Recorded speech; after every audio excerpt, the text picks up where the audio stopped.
Mester Giduyuat. It's Wednesday, March 9th. This is Africa 54.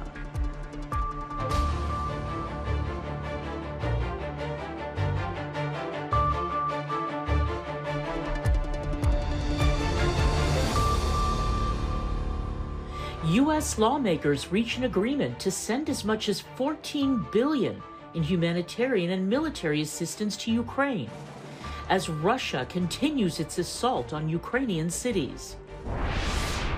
Why are so many Africans attending school in Ukraine? We'll explain. And in Nigeria, a new initiative prepares young creative minds to become the next Africa's billion-dollar entrepreneurs.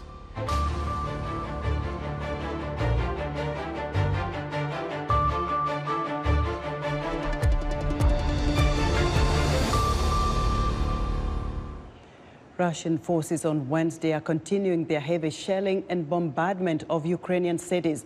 Russia announced plans Wednesday for new ceasefires to allow civilians to leave several besieged parts of Ukraine. This action comes just one day after thousands of people were able to leave a city in northeastern Ukraine.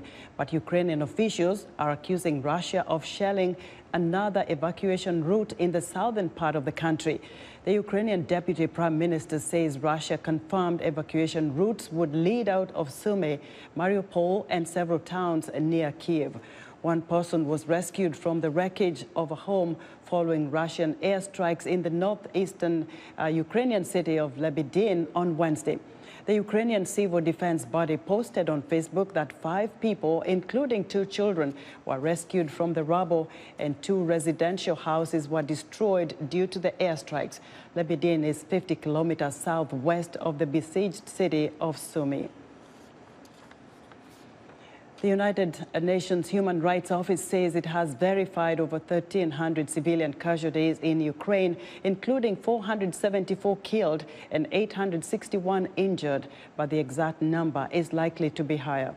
Meanwhile, China's foreign ministry says the Chinese Red Cross is sending about $800,000 worth of humanitarian aid to Ukraine.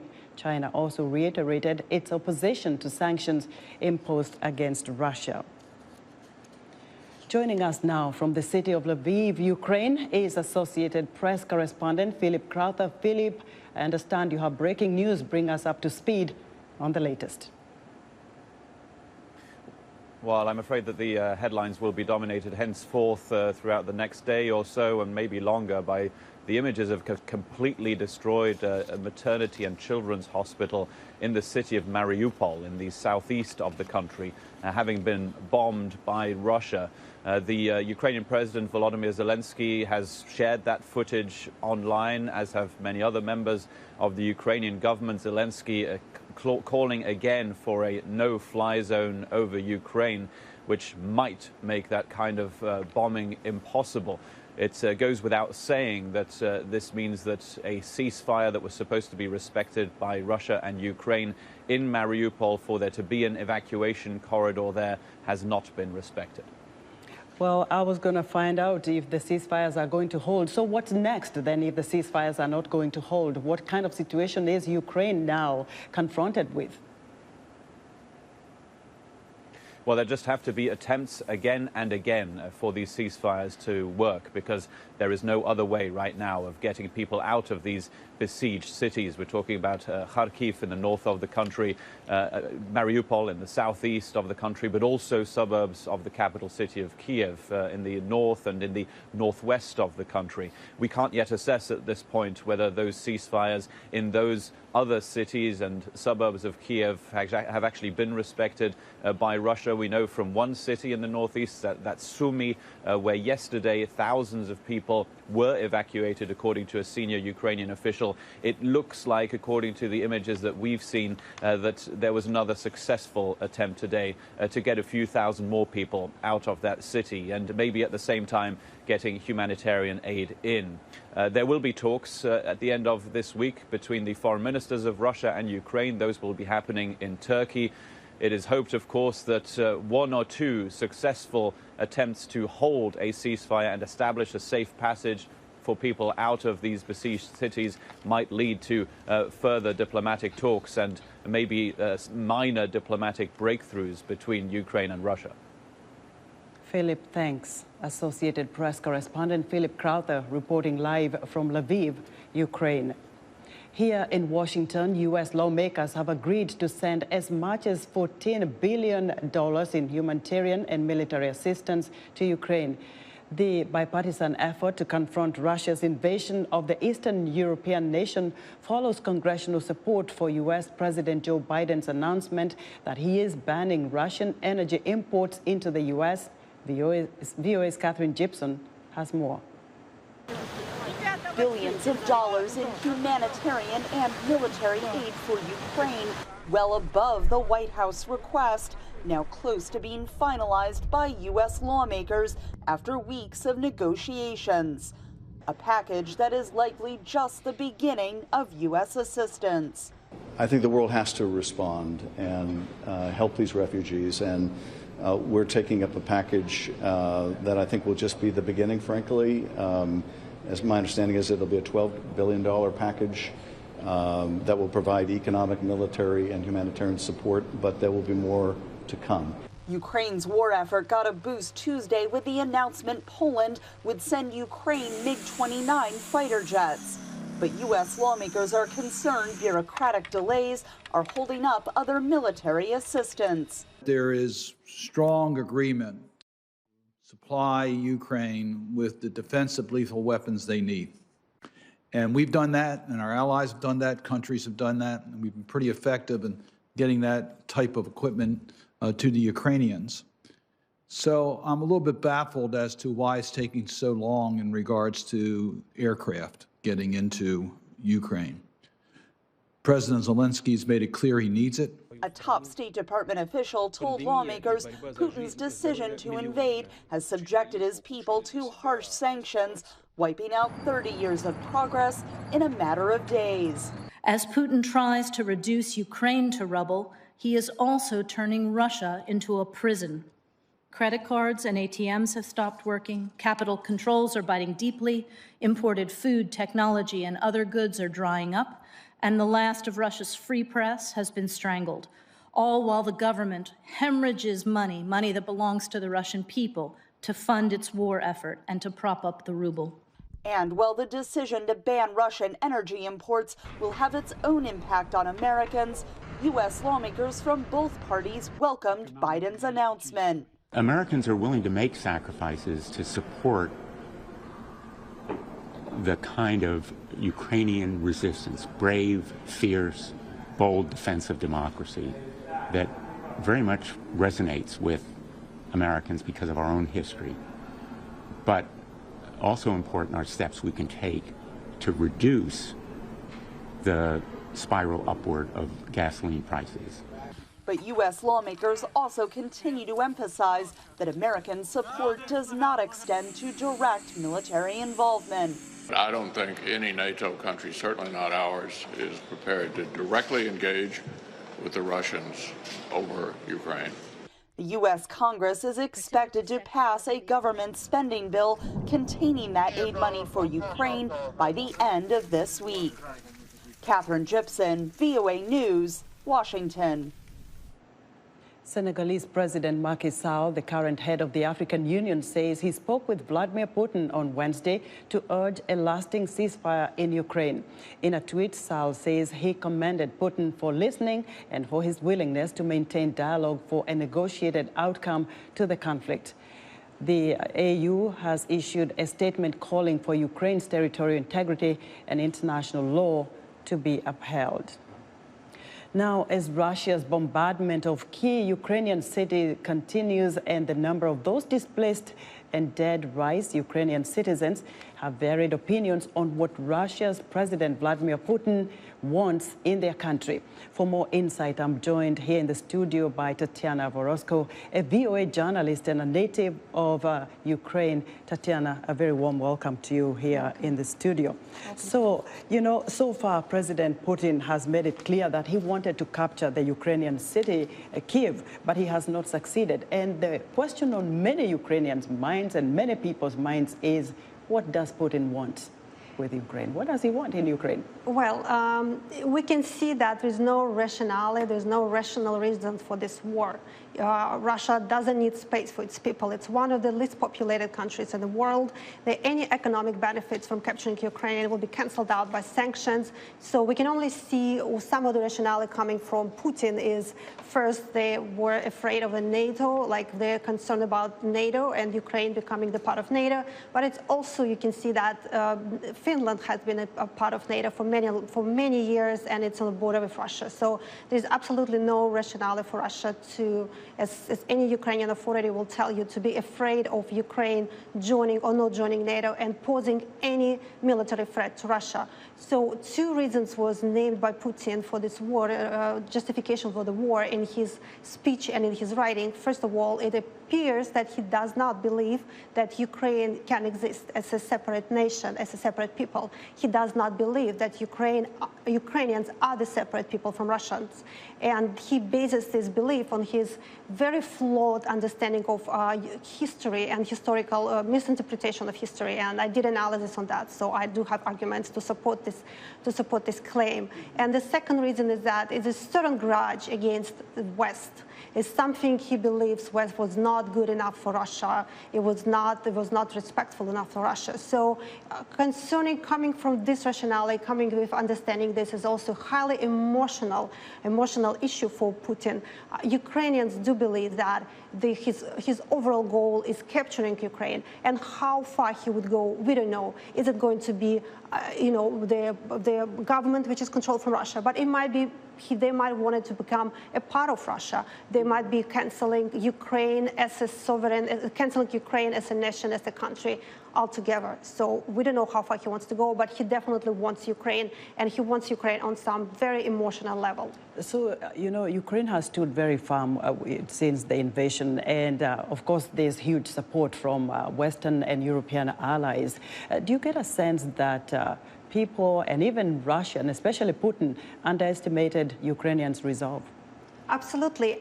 Just before the war, I was looking at those Western analysis and I was looking at Ukrainian analysis, and there was two different pictures. Western analysis suggested that the Kyiv would fall and then we will support insurgents. And Ukrainians were saying, hey, we have an army.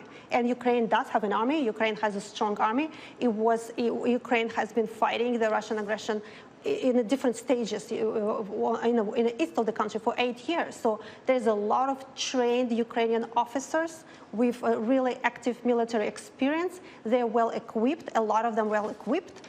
Ukraine army has, the new military equipment as well, and it has a huge support from almost every Ukrainian, and moral support and determination to support the army. So people are fighting, people are supporting the army, and if we look at the numbers, they are actually comparable to how many Russian soldiers are there, because Ukraine is continuing to draw on its men and women to join the army as the war progresses. So there are reserves. Tatiana, many thanks for your reporting. Tatiana Vorosko is a journalist here with VOA and a native of Ukraine. Hundreds of African students are fleeing Ukraine to escape Russia's invasion. To find out why there is such a huge number of Africans attending colleges in Ukraine and the relationship between African countries and Ukraine, Africa 54 managing editor Vincent Makori spoke to Mundia Kabinga, a senior lecturer in development, finance and strategy at the University of Cape Town, South Africa.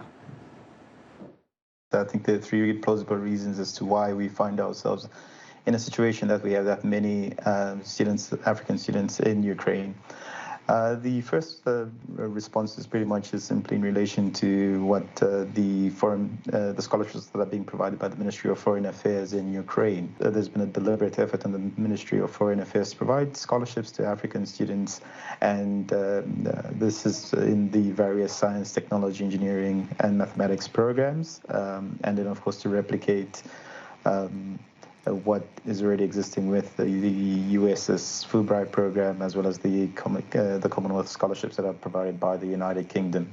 With a growing population, on the other hand, you basically have seen that there's a significant mismatch in terms of the educational opportunities that are available locally, and also the number of students that are actually demanding these particular programs. While there has been an increase in the number of private universities as well as better regulation, I think there's still some concerns around the quality of the education that's provided by some of these new private educational institutions. And this is what prompts many of the African students to seek opportunities overseas. The prestige that the burgeoning middle class assigns to an overseas education. I think we also need to be mindful of that. There's a significant generational change in terms of the Africans, and then we have African millennials who would like to pursue educational opportunities overseas and experience other cultures, and consequently, those parents who have seemingly some resources, not perhaps enough to basically see them through to school universities in the United States or the United Kingdom, would be looking forward for a tier 2 opportunity, and which countries like Ukraine might be willing to offer. What is the nature of relationship between Ukraine and different African countries? The biggest challenge is that they are not that significant, except for the educational support programs. There doesn't seem to be some deeper economic, let alone political ties between Ukraine and the rest of Africa, save for the fact that Ukraine has some democratic credentials, and that basically is a potential area of interest or interaction with various African states. It's its democratic credentials and its educational support programs, in short. To what extent does the conflict now between Ukraine and Russia have any impact on African economies? So there have been some partnerships with former Soviet states, and what we seem to be finding from the evidence is that those relationships seem to be with countries like Belarus as opposed to Ukraine. And in those instances, what you seem to be seeing is that there's some support in terms of providing policing equipment, police trucks. Speaking to the economic opportunities that basically arise from this, there's an escalation in the cost of crude oil, which basically many African countries seem to be highly dependent on. And then, of course, various estimations basically predict that, well, the crude oil price, basically, which has basically increased to $140 currently, is likely to hit the $200 mark. And then, of course, that will have significant implications on inflation in many African states. And then the second area that this contra is likely to affect various African states is simply around the issue of grains and crops, in particular corn and wheat. Ukraine basically is Ukraine and Russia basically contribute about 30% of all the grain that is consumed in Europe, and consequently, in the event of the various sanctions being implemented and the instability in Ukraine, we automatically see that grain prices are likely to increase. I want to thank you very much, Dr. Kabinga, for spending time with us and kind of helping us to unpack all that and give us insights into this. Thank you. That was Africa 54 Managing Editor Vincent Makori speaking to Mundia Kabinga, a senior lecturer in development, finance and strategy at the University of Cape Town, South Africa. Let us know what you think about Africa 54. Join the discussion on Facebook. The address is Africa 54. We're also streaming our broadcast live on Facebook. Please watch and share our show with your friends. Still to come, training young creative minds to become the next Africa billion-dollar entrepreneurs. But first, Heidi Adams tells us what's coming up on Wednesday's Straight Talk Africa. Join me, Heidi Adams, on the next Straight Talk Africa. As Russian aggression towards Ukraine plunges the world into uncertainty, we'll discuss what the situation in Eastern Europe means for Africa. What is at stake for the continent? We'll also speak to Africans caught in the conflict. My family, friends are now in Ukraine. My mother and grandmother, they're now in Kiev, and they have been living and sleeping in bomb shelters and underground parkings for the last couple of nights. An in-depth discussion on the war in Ukraine on the next Straight Talk Africa. Season 2 of the Basketball Africa League is here. After a historic inaugural season, 12 national champions from across the continent are ready to compete for the 2022 BAL Championship. From March 5th to March 28th, tune in and follow the BAL on Voice of America. 54 countries, 12 teams, one continent, but only one champion. Game on. It's time for our tech segment, and joining us now is our technology reporter, Paul Ndiho. Paul? Thank you, Esther. The African tech ecosystem grew by in 2021 with an impressive $4.77 billion in a venture capital funding, according to a report released by the World Economic Forum. A new initiative in Nigeria, the Growth Africa Startups, in partnership with Lagos Business School, is training young creative minds to become the next billion-dollar entrepreneurs. I spoke to Samuel Ajiboyede, a tech entrepreneur and founder of Growth Africa Startups in Lagos, Nigeria. Welcome back to Africa 54. Thank you, Paul. It's always great to be here. You're doing amazing work, my friend. It's because of you guys that I'm able to stay on air, to do what I do, to support people like you. You have been running an incredible business. Now you've sort of diversified a little bit. You're trying to empower young entrepreneurs who are coming up. Bring us up to speed. Really a massive change, massive movement in Africa. Africa is building the next billion-dollar company across the globe. And for us, for me, I have operated in different levels. I've run a lot of companies that have moved from zero to multi-million-dollar company. I've done that over and over time, and I realized that this is the right time to stay back the stage and begin to drive the next generation of entrepreneur in Africa to move to the next level. We actually put up the application for Growth African Startup to select all the 50 people. To amazing, we had 1,200 people apply, and it was really, really tough for I am a team to be able to select the best 50 among these people. We partnered with Lagos Business School. Lagos Business School is the #1 business school in Africa, and they have track record of successful people that have graduated from that place. I will tell you what these guys are building. They have crazy ideas. They have crazy model. They just need someone to tell them the next place to go.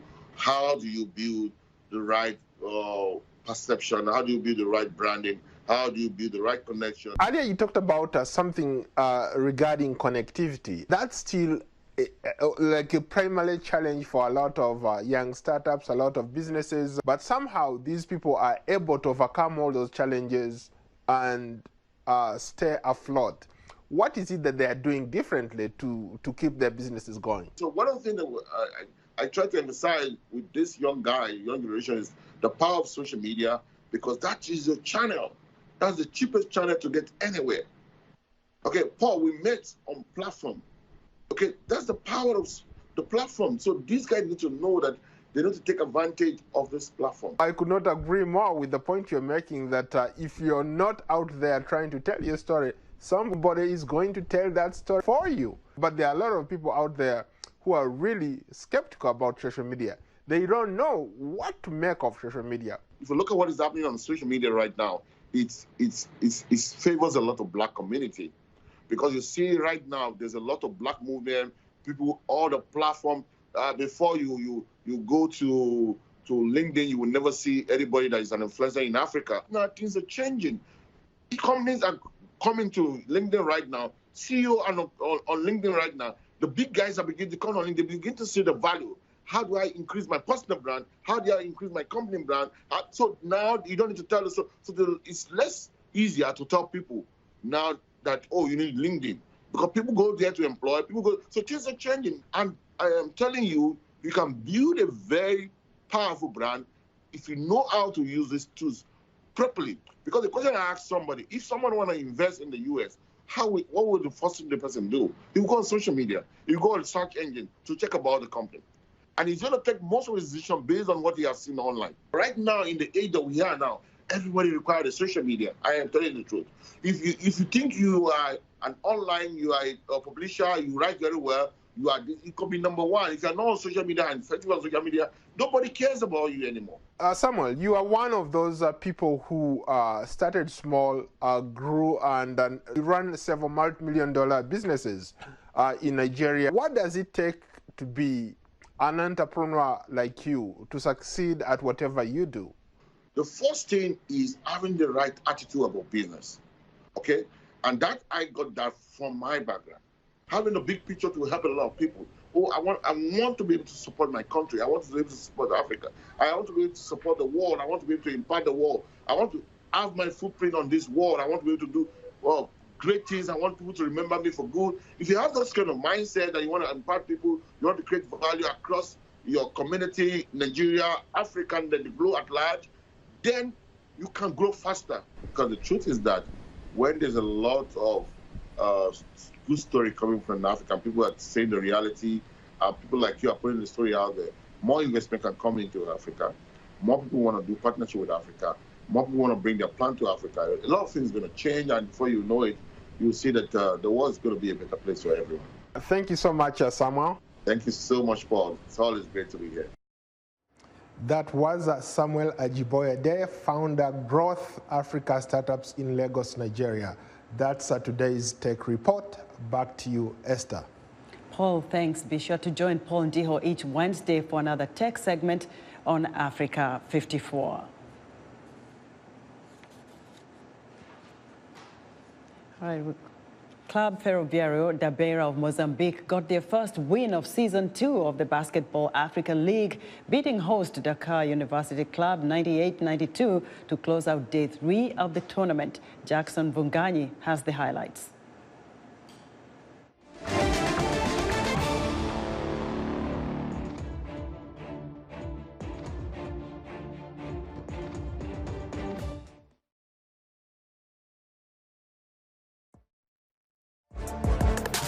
Diakite finds Abudu to drop in the first 2 points of the game for Duke. That is sensational. Tied at 42 with under 4 minutes to go in the first half, Diakite passes to Ali, who gets the ball to Sane for an alley hoop.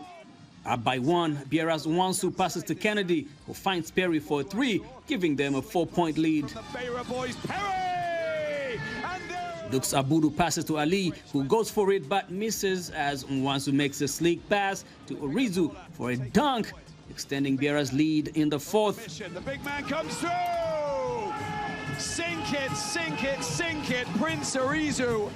With 6 minutes to go, Senegal's Niang gets close to the basket to pass to Diop, but a strong defensive play by Mungwambe stops the shot, and Biera gets 2 at the other end.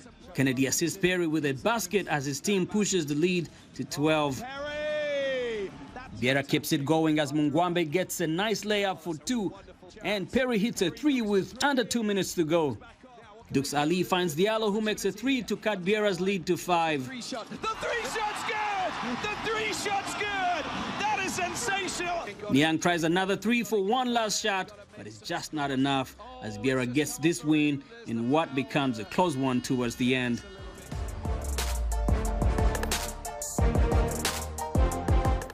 And that's our show for today. From all of us in Washington, thanks for watching.